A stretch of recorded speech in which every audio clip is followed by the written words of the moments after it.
అరకిలో ఉలవలు తీసుకొని మస్తుగా కడిగి 3 లీటర్ల నీళ్లు పోసి రాత్రంతా నానబెట్టాలి. ఆ నానిన ఉలవల్ని నీళ్లతోని కుక్కర్లో వేసి ఒక విజిల్ వచ్చినాక మంట తక్కువ చేసి గంటసేపు ఉడకబెట్టాలి.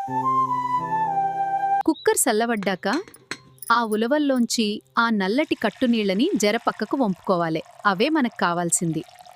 ఓ 50 గ్రాముల చింతపండును వేడి నీళ్లల నానబెట్టి గట్టిగా పిసికి గుజ్జు తీసి పక్కన పెట్టుకోవాలి.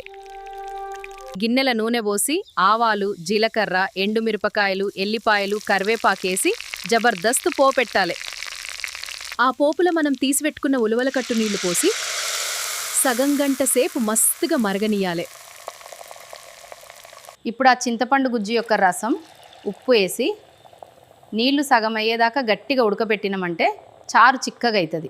చారు చిక్కవడ్డాక దింపేసి జరంత మీగడగాని వెన్నగాని వేసుకుంటే మన పక్కా ఉలవచారు మస్తు టేస్టీగా రెడీ.